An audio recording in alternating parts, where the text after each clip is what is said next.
እንደው እዚህ ያለው ህዝብ በሙሉ በአንድ አውሮፕላን ተጭኖ ኢየሩሳሌም ቤት ደስ ይላቸዋል አይላቸው?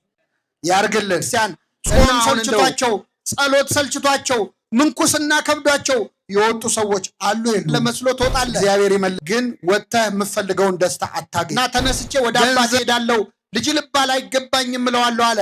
ተነስቶም ወደ አባቱ መጣ ይላል። እኛም የምንሰራውን ኃጢአት ሰው ሲደግመው ደስ አይለንም። እኔ ቀላል ምሳሌ ልስጣችሁ። አሁን እዚህ ጉባኤ መሀል እየተማራችሁ መሀላችን ያለ አንድ ሰው ሞባይል ቢጮ ስልኩ ቢጮ ምን ትላላችሁ? አይ እንደው ሰው ምን አለ እንደው ቤተክርስቲያን መጥቶ እንኳን ስልኩን ስነ ስርዓት አይሲዝም እንደው እንላለን። የኛ ስልክ ከጮኸ ግን የሥራ ጉዳይ አስቸኳይ የቤተሰብ ጉዳይ። አይገርም? በጣም ይገርማል እኮ ብዙ ሰዎች በነገራችን ላይ በእንዲህ አይነት ነገር ነው ከቤተክርስቲያን የሚሸሹት። እና አብረን የሰራውን ኃጢአት እንኳን እኮ እንተዛዘባለን። እርስ በርስ የምንፈርደውን ያህል ስላልፈረደብን ስሙ የተመሰገነ ይሁን። ስለዚህ ምን አለ ቅዱስ ዮሐንስ አፈወርቅ? በሽተኞችን የሚያክሙባት ሐኪም ቤት ናት ቤተክርስቲያን። አንዱ ለአንዱ ማዘን ያለበት ናት። እና ጠርጋ አስወጣ አይባልም። ይህ ሳንቲም ተጠርጎ ቢሆን ኖሮ ይገኝ ነበር እንዴ? አይገኝም። የተገኘው የት ስላለ ነው? ቤት ውስጥ ስላለ ነው። ሁላችንም በቤቱ ያጽናን። አንዳንድ ሰው ደግሞ ቤተክርስቲያን ውስጥ ክፉ ሰው ሲያይ ሰበብ ፈልጎ የሚወጣ ሰው አለ። ሁለተኛ አልመጣም የሚል እኔ የአባ ገሌን መስቀል አልሳለምም የሚሉ ሰዎች አሉ። መስቀሉ የማን ነው? የእግዚአብሔር ነው። የክርስቶስ መስቀል አንድ ኃጢአተኛ ካህን ቢይዘው ይረክሳል? አይረክስም። ካህኑ ይቀደስ ካልሆነ እንኳን ካህን ሰይጣን ቢይዘው አይረክስም። እና አንዳንድ ሰው ሰበብ ነው የሚፈልገው። ቄሱ እንዲያረገ ዲያቆኑ እንዲያደረገ እያለ ከቤተክርስቲያን መውጣት ነው የሚፈልገው። ከኔ ጋር ናችሁ? አሁን እየተማርን ከላያችን አውሮፕላን ሲመላለስ ነበር። እንደው ያርግልንና ለሁላችን እንደው እዚህ ያለው ህዝብ በሙሉ በአንድ አውሮፕላን ተጭኖ ኢየሩሳሌም ቤት ደስ ይላቸዋል አይላቸው? ያርግልን። እና አሁን እንደው በረራው ላይ እንውሰዳችሁ። እየሄድን እያለ አውሮፕላኑ ላይ ምግብ ምናምን የሚያቀርቡ የሚያስተናግዱ ሰዎች አሉ አይደል? አውሮፕላን ውስጥ እንደው ቢገላምጧችሁ ቢያመናጭቋችሁ እዛ አውሮፕላን ውስጥ ወራጅ አለ ትላላችሁ? መልሱልኝ። አንጀት እያረደ ቁጭ ነው የምትለው አይደል? አዎ፣ በረራው እስኪጠናቀቅ ቁጭ ትላለ። ቤተ ክርስቲያን እንደ አውሮፕላኑ ናት። ምዕመናን የምትወስደን ወደ መንግስተ ሰማያት ነው። አስተናጋጆቹ እኛ አገልጋዮቹ ነን። የእኛን ጸባይታችሁ ወራጅ አለ አትበሉ ባካችሁ። ሁላችንን መንግስተ ሰማያት ለማረፍ ያብቃል። ወደ መጨረሻው ልምጣላችሁ። ሶስተኛ የጠፋው ሰው ነው። መጀመሪያ የጠፋው በግ ነው። ከእግዚአብሔር ቤት የራቁ ሰዎች ናቸው።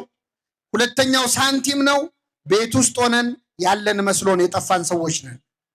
ሶስተኛው ልጅ ነው። የአባቱን ገንዘብ ስጠኝ ብሎ አውቆ የጠፋ ነው። ከዚህች ኦርቶዶክሳዊ ተዋሕዶ ቤተክርስቲያን ከዚህ መቅደስ ከዚህ አገልግሎት አውቀው የወጡ ሰዎች አሉ። ይህ ልጅ አባቱ ቤት ቁጭ ብሎ አንዴ ውሃ ቅዳ፣ አንዴ እንጨት ፍለጥ፣ አንዴ ከብቶቹን መልሳቸው፣ በጊዜ ግባ መባል ሰልችቶት ነው የወጣው። ከዚህች ኦርቶዶክሳዊ ተዋሕዶ ቤተክርስቲያን ጾም ሰልችቷቸው፣ ጸሎት ሰልችቷቸው፣ ምንኩስና ከብዷቸው የወጡ ሰዎች አሉ የሉም? እግዚአብሔር ይመልሳቸው። ጾም ሰልችቷቸው የወጡ አሉ። በመሰረቱ ጾም እኛም ብዙም ትወዳላችሁ? ጾም እስቲ መልሱ። ጾም ትወዳላችሁ? ትወዳላችሁ? እሺ መልሱልኝ ሳትዋሹ። ጾም ሲወጣ ነው ሲገባ ነው እንኳን አደረሳችሁ የምትባባሉት? አንወሻሽ። እንደው ፈገግ ብላችሁ እንኳን አደረሰሽ የምትሉት መቼ ነው? ሲወጣ ነው። ቅዱስ ያሬድ ምን ይላል? ሐዘን ለአብዳን ወትፍሲት ለጠቢባን። ጾም ለጠቢባን ደስታ ናት፣ ለሰነፎች ግን ሐዘን ነች። ጾም እኮ የስጋ ረሃብ አይደለም፣ የነፍስ ጥጋብ ነው። ቤተ ክርስቲያን ጾም ያበዛችው ልትመግበን ነው እንጂ ልታስርበን አይደለም። እና ይህ ልጅ ቤት ውስጥ መታዘዝ ሰልችቶት እንደወጣ ትእዛዝ ሰልችቷቸው ይወጡ አሉ። እግዚአብሔር በቸርነቱ ይመልሳቸው። ሄደ፣ የሚፈልገውን ደስታ ግን አላገኘም። ገንዘቡን በትኖ ጨረሰ ይላል። ከቤተ ክርስቲያን ስትወጣ ሰላም ያለ ደስታ ያለ መስሎ ትወጣለህ፣ ግን ወጥተህ የምፈልገውን ደስታ አታገኝ። ገንዘብህን ጸጋህን በትነት ትጨርሰዋል። እግዚአብሔር ጸጋችንን ከመበተን ይሰውረን።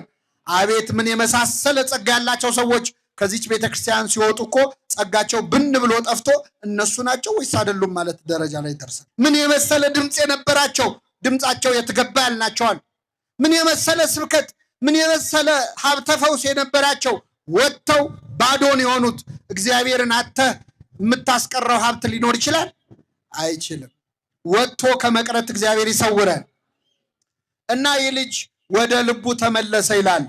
ምን አለ? በአባቴ ቤት እንጀራ የሚተርፋቸው አገልጋዮች ስንት ናቸው አለ። ከኔ ጋር በሉ፣ በአባቴ ቤት እንጀራ የሚተርፋቸው አገልጋዮች ስንት ናቸው? እሺ፣ አባታችን ማን ነው? እግዚአብሔር። የአባታችን ቤት ማን ናት? የአባታችን ቤት ሙያተኞች ደግሞ እነ ቅዱስ ጊዮርጊስ ናቸው። እንጀራ የሚተርፋቸው ሙያተኞች፣ ከራሳቸው አልፎ ለሌላው የሚያማልዱ፣ ከራሳቸው አልፎ ለእኛ የሚጸልዩ፣ በረከታቸው ለእኛ የሚተርፍ የአባታችን ቤት ሙያተኞች ቅዱሳኑ ናቸው። እመቤታችን ናት። ጻድቃን ሰማዕታት ናቸው። ቆርሰው ለእኛ ለምግባር ድሆቹ የሚሰጡት በረከት ያላቸው ማለት እና ተነስቼ ወደ አባቴ ሄዳለሁ፣ ልጅ ልባል አይገባኝም እለዋለሁ አለ። ተነስቶም ወደ አባቱ መጣ ይላል። ይህ ልጅ በጣም ይደንቃል። አሳማ ሲጠብቅ ነበር። ልብሱ ቆሽሿል። ገላዬን ልታጠብ ልብሴን ልቀይር ሳይል ከነሽታው ተነስቶ ወደ አባቱ መጣ። አንዳንድ ሰው ወደ ቤተ ክርስቲያን ና ሲባል የለም ቆይ የማስተካክለው ነገር አለኝ፣ አሁን ጥሩ አይደለም ህይወቴ ቆሽሻለሁ ይላል። የሚያስተካክለን ማን ነው? እግዚአብሔር ነው። የሚያጥበን እሱ ነው። ሰው አያጥብህም፣ እግዚአብሔር ነው የሚያጥብህ። እጠበኝ ከበረዶ ይልቅ ነጭ ሆናለሁ ነው ያለው። ስለዚህ ተነስቶ ወደ አባቱ መጣ። ወደ አባታችን በንስሐ ለመምጣት ያብቃል። እንዳየው አዘነለት። እግዚአብሔር ያዝንልናል። ሩቅ ሆነን አይቶ ያዝንልናል። ወደ እርሱ ሮጠና አቀፈና ሳመው። የሮጠው ልጅ አይደለም አባት ነው። ልጅ በእርምጃ አባት በሩጫ። እግዚአብሔር እኛን ይቅር ለማለት የሩጫ ያህል ነው የሚቸኩለው። እኛ ግን ይቅር በለን ለማለት የእርምጃ ያህል ነው የምንጎተተው። እግዚአብሔር ይቅር ማለት ሳይሰለቸው እኮ እኛ ይቅር በለን ማለት ሰለቸን። እሱ ምህረት ማድረግ ሳይሰለቸው እኛ ማረን ማለት ሰለቸን። ሮጠና አቀፈና ሳመው። የራበው ለምግብ የጠማው ለመጠጥ እንደሚቸኩል ክርስቶስ ይቅር ለማለት ይቸኩላል ይላል አባ ጊዮርጊስ ዘጋስጫ። አቀፈና ሳመው። ከሁሉ የተሻለ ልብስ አምጡና አልብሱት፣ ለጣቱ ቀለበት ለእግሩ ጫማ ስጡት፣ የሰባውን ፍሪዳ ረዱለት አለ። እግዚአብሔር ይቅር በለኝ ብለህ ስትመጣ የት ከርመህ መጣ ብሎ አይጠይቅህም። ገንዘቤን የታደረከው አይልህም። ምን ስትሰራ ከረምክ አይልህም። ከሁሉ የተሻለ ልብስ አምጡና አልብሱት ብሎ የቀደመ ጸጋህን ይመልስልሃል። የሁላችንን ጸጋ ይመልስልን። አው ፍሪዳ ረዱለት አለ። ቀለበት አርጉለት። አሁን ቀለበት ምግብ አይደል መጠጥ አይደል፣ ምን ያደርግለታል? ማህተም ነው። ድጋሚ በንብረቴ ላይ ይዘዝበት አለ። ይቅር በለኝ ብለህ ከመጣ ድጋሚ የመንግስቱ ወራሽ ያደርግሃል። የሰባውን ፍሪዳ ረዱለት አለ። እግዚአብሔር ቤቱ ለሚመጡ ሰዎች ፍሪዳ ያርድላቸዋል። ምንድነው ፍሪዳ ካልከኝ ስጋውና ደሙ ነዋ። ሌላ ምን ፍሪዳ አለ? የራሱን ስጋ የራሱን ደም ፍሪዳ አድርጎ ይሰጠናል። ይህ ልጅ የተቀበለ አምላክ ሁላችንን ይቀበላል። አሁን ስተርከው በጣም ቀላል ነው። እዚህ መሀል እስቲ ወላጆች አላችሁ። እኛ ብንሆን አሁን ስንት ዓመት ለፍተን ያፈራነውን ንብረት ልጃችን ገንዘባችንን ሄዶ አፈር ድሜ አብልቶ በአጭር ጊዜ በትኖ ሮጦ ነው ቤት ውስጥ ከስቶ ጠቁሮ ቆሽሾ ባዶ እጁን ቢመጣ ሮጠን አቅፈን እንስመዋለን? መልሱልኝ ወላጆች፣ ትስሙታላችሁ? እኔ ልንገራችሁ ምን እንደምታረጉ። የሀገራችን ባህል ደስ የሚለው መጀመሪያ አቅፈን እንስመዋለን፣ ችግር የለውም። እግዚአብሔር በኃጢአቴን ያመጣብኝ ናገባ፣ ችግር የለውም በል ናገባ ብሎ እናስገባዋለን። አዎ መቼስ ጣት ቆሰለ ተብሎ ምን አይልም። አንዴ ወልጄ ያለው ፈጣሪ በኃጢአቴን ያመጣብኝ በል ናገባ ብለን እናስገባዋለን። አስገብተን ግን አንለቀው። እንለቀዋለን። እንጀራ በበላ ቁጥር እኔ ከፈጣሪ ያገኘዋለሁ ብዬ ነው እንጂ እንዳንተማ ቢሆን ብለን እንደው ምን ነው ባልገባው እስኪል ድረስ በነገር እንተገትገዋል። ይቅር እንላለን ግን አንረሳም። የወጋ ቢረሳ ይኸው ታውቁታላችሁ። ክርስቶስ ብቻ ነው ተወግቶ የረሳው። እዚያው መስቀል ላይ ገና ሚስማሩ ከእጁ ሳይወጣ የሚያደርጉትን አያውቁምና አባቱ ይቅር በላቸው። ገና እኮ ሚስማሩ እጅ ውስጥ ነው ያለው። ገና እኮ ልቡ ድረስ እየሰማው ነው ሾው። እኛ ግን አንረሳም። የዛሬ 10 ዓመት የበደለንን ሰው ሲቆይ የረሳውልሽ መሰለሽ? ለምን ነው? ይቅር ካለ የሚረሳማ ብቻ ነው። የሁላችንን ኃጢአት ይርሳለን። የመጨረሻው ነጥብ ታላቅ ወንድሙ እርሻ ሲያርሱሎ ማታ መጣ። ሲመጣ ቤቱ ልልታ በልልታ ነው። ምንድነው ብሎ ሲጠይቅ አንዱን ሕፃን ጠርቶ ጠየቀው። ሲጠይቅ ምን አለው? ወንድም መጥቶ አባት የሰባውን ፍሪዳ አረደለት አለው። ይገርማል። ነገረኛ ሕፃን ነው። እኔ ሊቃውንት እዚህ እንዳይታዘቡኝ እንጂ ሕፃኑ ራሱ ሳይሆን ነገረኛ ይመስለኝ። ለምን ወንድም መጥቷል? አይበቃም? ይበቃል? አይበቃም? ወንድም መጥቶ አባቴ ያን ትልቁን ፍሪዳ አረደለት ይላል። እንትን ሲል እኮ ነው ሲያጣላ ማለት። ተቆጣ፣ ሊገባ አልፈለገም ይላል። አባቱም ወጥቶ ለመነው ይላል። እባክህ ግባ አለው። አልገባም፣ እኔ እስከ ዛሬ እንደ ባሪያ ተገዝቼልህ ምን አረክልኝ? አንድ ነገር አረክልኝ? ዛሬ ግን ገንዘብን ከጋለሞቶች ጋር በልቶ ለመጣ ልጅ ይህን ፍሪዳ አረድክለት። አልገባም አለ። በጣም ይገርማል። እንደዚህ አይነት ሰዎች አለን ቤተክርስቲያን ውስጥ ሆነን ምን አገኘው ብንል፣ ይህንን ህንፃ እኛን ያሰራ ነው፣ ይህንን አጥር እኛን ያስገነባ ነው፣ ይህን ቤተ መቅደስ እኛን እንዲያደርግ ነው፣ ምን አገኘን የሚሉ ሰዎች አሉ። እግዚአብሔርን አገልግሎ የሚወድቅ ሰው አለ። ቤተክርስቲያንን በማለታችሁ የምትከስሩ እንዳይመስላችሁ። የኔ የሆነ ሁሉ የማን ነው አለ? ያንተ ነው። አንተ ስለ ፍየል ታወራለህ፣ አንተ ስለ ጠቦት ታወራለህ። የኔ የሆነ ሁሉ የማን ነው? እግዚአብሔርን አገልግሎ ባዶ የሚቀር አለ? የለም። ይህ ልጅ አባቱን ማገልገሉ ራሱ ቆጭቶታል። ሁለተኛ የወንድም ፍቅር የለውም። እንደ ወንድሙ ከስቶ ጠቁሮ ይሆን እስቲ ሊየው እንኳን አላለም። ጭራሽ ገንዘብህን ከጋለሞቶች ጋር ሲበላ ከረመ አለ። አሁን ከጋለሞቶች ጋር ይብላው ከመነኮሳት ጋር ይብላው አይቷል? አላየም። ያው በግምት ነው። በሰው ኃጢአት ሳናጣራ ከፈረድን ቤተ ክርስቲያን ውስጥ ብንሆንም ጠፍተናል። የመጨረሻ አንድ ጥያቄ ልጠይቃችሁና አበቃለሁኝ። ከኔ ጋር ናችሁ? ከሁለቱ ልጆች ጠፍቶ ከመጣው ልጅና ቤት ውስጥ ካለው ልጅ አባቱን በጣም የተዳፈረው የትኛው ይመስላችኋል? አይሰማም። የጠፋው ልጅማ ልጅ ተብዬ ልጠራ አይገባኝም ነው ያለው አይደል? ቤት ውስጥ ያለው ግን አባቱን ከፍ ዝቅ አደረገው አይደል?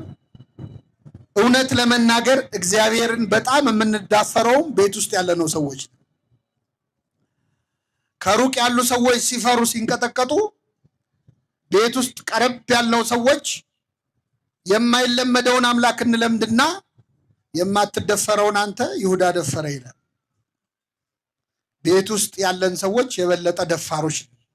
አሁን ይህን ስናገር ደግሞ ዛሬ እንደው እግር ጥሎት የመጣ ሰው ይኖራል እዚህ ጉባኤ መሃል። ዛሬ የመጣ ሰው እኮ እኔም ለዚህ ብዬ እኮ ነው ቀረብ ማለለው ይላል አንዳንድ ሰው። እኔ አላልኩም። እሺ ቤተክርስቲያን ቀረብ ማለት መጥፎ ነው አላልኩም። አንዳንድ ሰው መርጦ ከትምህርቱ ይዞ እችን ይዤለታለሁ የዛሬው አስተማሪ ይላል። እኔ አላልኩም። እሺ ቀረብ ማለት ጥሩ ነው መጥፎ ነው፣ ራቅ ማለት ጥሩ ነው አላልኩም። እንደውም ራቅ ማለት ብዙ መዘዝ አለው። ይሄን ነግሬያችሁ ልውረድ። ክርስቶስ ሊሰቀል አንድ ቀን ሲቀረው ሐሙስ ማታ ደቀ መዛሙርቱን ሰበሰባቸውና እንደሚሞት ነገራቸው። ሲነግራቸው ከደቀ መዛሙርቱ መካከል ለእምነትም ለክደትም ለጥያቄም ለመልስም ፈጣን አለ። ቅዱስ ጴጥሮስ ተነሳና እንዲህ አለ። ጴጥሮስ ጌታ ሆይ በሉ እስኪ ሌሎች ሁሉ ቢክዱ እኔ አልክድህም። ይሄ ንግግር ጥሩ ነው ጥሩ አይደለም? ጥሩ ነው። ሌሎች ሁሉ ቢክዱ እኔ አልክድህም ጥሩ ነው። ያጠፋው ምንድን ነው? ሌሎች ሁሉ ምን ቢሉ እኔ ከሌሎች ምን ያልኩ ነኝ? የተሻልኩ ነኝ ብሎ ራሱን ከፍ አደረገ። ርቱ ሃይማኖት የተባለው የቤተክርስቲያናችን ሊቅ በ13ኛው ክፍለ ዘመን ምን ይላል? ጴጥሮስ ሆይ እኔም አልክድህም ወንድሞች የማይክዱህም ብትል ምን አለበት? አንተ ግን ራስህን ብቅ እነሱ ዝቅ አረግ። ስለዚህ እነሱ ሳይክዱት አንተ ካድከው ይላል። ይህን ጊዜ ጌታ ዶሮ ሳይጮህ ስንቴ ትክደኛለህ አለው። አረ በፍጹም ምን ሲደረግ ሶስቴ እኔ አላረገውም ማለት ተገዘተ ጴጥሮስ። አሁን ይገርማቸዋል። ጌታን ለመያዝ ወደ ጌቴሴማኒ የመጣው ሰራዊት 10,000 ወታደር፣ አንድ ጭፍራ ማለት 10,000 ሲመጡ ጴጥሮስ ጌታን ለማስጣል ፈልጎ ሰይፍ አነሳ። በእውነት ቅዱስ ጴጥሮስ በረከቱ ይደርብን። ጌታን በጣም ስለሚወደው ነው እንጂ ምንም እኮ እሱ ችሎታ የለው። 58 ዓመቱ ነው በዛ ጊዜ። በ58 ዓመቱ ጌታውን ሊያስጥል ሰይፍ አነሳና ውጊያ ጀመረ። እስቲ ሰው እንደው አንድ ጥይት ይዞ ጦር ሜዳ ይሄዳል? ጴጥሮስ ግን ፍቅሩ እኮ ነው። አንድ ሰይፍ ይዞ ውጊያ ጀመረና የሊቀ ካህናቱን ባሪያ የማልኮስን ጆሮውን ቆረጠው። ሊቃውንት እንደሚነግሩን ጴጥሮስ የሰደደው ለአንገቱ ነበረ፣ ግን የሥራ ልምድ ስለሌለው ምኑን ቆረጠው? ጆሮውን ቆረጠው። ይህን ጊዜ ጌታ ደግሞ በዚህ ጆሮ ጦስ ጴጥሮስ ችግር ውስጥ እንዳይገባ ብሎ የዚህን ሰውዬ ጆሮ ፈወሰለት ይላል። የሁላችንን ጆሮ ይፈውስልን ክርስቶስ። አዲስ ጆሮ ነው የሰጠው። በነገራችን ላይ ክርስቶስ መሬት ላይ ፈልጎ ጆሮ አንስቶ ሰፋለት አይልም፣ ገጠመለት አይልም። አዲስ ጆሮ ነው የሰጠው። ምን ያደርግለታል? የተበላሸ ጆሮ ምን ያደርግለታል አይደል? ስንት ክፉ ወሬ የሰማ ጆሮ ምን ያደርግለታል? ጆሮውን ቀየረለት። ክርስቶስ ጆሮአችንን ይቀይርልን። እሱም ብቻ የሚሰሙ ጆሮዎችን ይስጠን። ቅዳሴያችን እንደሚለው እሱን የሚሰማ ጆሮ ይሰጣል ከፈለገ። እና ጴጥሮስ አሁን ጌታን ለማስጣል ሞከረ፣ አልቻለም። እግሬ አውጪ ብሎ ሸሸ። አሁን ጥሎ ቤቱ እንዳይሄድ ክርስቶስን ይወደዋል። ቀረብ እንዳይል አብረው ቢሰቅሉኝስ ብሎ ፈራ። ስለዚህ ጴጥሮስም ጌታን ከሩቅ ይከተለው ነበር ይላል። ከምን ከሩቅ? ቤተ ክርስቲያን በሩቁ ነው የሚሉ ሰዎች አሉ። አንቺ ልጅ ነግሬሻለሁ፣ ማህሌት ሰዓታት ምናምን ለአንቺ አይመለከትሽም። አሁን ማህሌተ ጽጌ ወጣቶች ሲመጡ የሚመክሩ ወላጆች አሉ። እኔ ነግሬሻለሁ ትቀሰፊያለሽ የሚሉ። ቤተ ክርስቲያን በሩቁ ነው የሚሉ ሰዎች። ጴጥሮስ በሩቅ ጌታን ሲከተል በረደው። ሲበርደው እሳት ሊሞቅ ቁጭ አለ። እሳት ደግሞ ሙቀት ብቻ አይደለም ያለው፣ ብርሃንም አለው አይደል? ፊቱን ወለል አድርጎ አሳየበት። እንዴ አንተ ከሱ ጋር አልነበርክ? አንተ ከሱ ጋር አልነበርክ? በጥያቄ አጣደፉት። 3 ጊዜ ሲጠይቁት ጴጥሮስ የምትሉትን ሰውየውን አላውቀውም አለ። ማንን አላውቀው? ሰውየውን አላውቀውም አለ። ክርስቶስን ሰውየው ከሚያስብል ፈተና ይሰውራችሁ። አይገርም? አንተ የያው እግዚአብሔር ልጅ ነው ያለውን ክርስቶስ ሰውየው አለ። ከቤተ ክርስቲያን ራቅ ስትሉ ምዕመናን ይበርዳችኋል። ለማህበራዊ ኑሮ፣ ለስራ፣ ለትምህርት አብረዋችሁ የሚውሉ ሰዎች ጋር እሳት መሞቅ ትጀምራላችሁ። አንቺ ኦርቶዶክስ አይደለሽ፣ አንተ ኦርቶዶክስ አይደለ ብለው በጥያቄ ያጣድፈዋል። መልስ ስታጣ ፈጣሪውን ፍጡር ያስብለዋል፣ ተማላጁን አማላጅ ያስብለዋል፣ ሰውየው ያስብለዋል። ክርስቶስ ራቅ ማለት ከክርስቶስ ይለያል። ቀረብ ማለት ምን ጥቅም አለው ካላችሁ፣ እንደ ጴጥሮስ ያልፈራ እስከ መስቀል የተከተለ ሐዋርያ ነበረ ቅዱስ ዮሐንስ። ለዮሐንስ ጌታ ሽልማት ነው የሰጠው። እንደዚህ ደፍሮ እስከ መጨረሻው ከተከተለኝማ ትልቅ ሽልማት ይገባዋል አለ። ምድር ላይ ወደር የሌለው ሽልማት ሸለመው። ይቺ ሽልማት ማናት? እነኋት እናትህ። አይገርምም? ክርስቶስ ለዮሐንስ ቤት እንዳይሰጠው ቤት የለውም። ክርስቶስ ቤት አለው እንዴ? የለው። የተወለደው በበረት ነው፣ የኖረው በዋሻ ነው። የሰማይ ወፎች ራሳቸውን የሚያሳፍሩበት አላቸው፣ ቀበሮዎች ጉድጓድ አላቸው። እኔ ግን ቤት የለኝም ብሏል። ስለዚህ ቤት እንዳይሰጠው ቤት የለውም።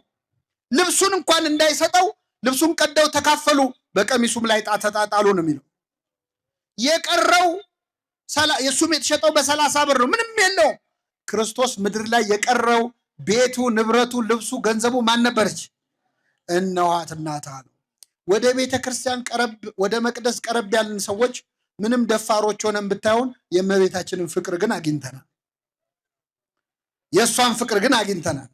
እና ምዕመናን አሁን የተማርነው ለጠቅላላ እውቀት አይደለም፣ ለንስሐ ነው። ይህን ትምህርት የምትሰሙ ሰዎች እዚህ መካከል እንደ በግ የጠፋ ሰው ይኖራል።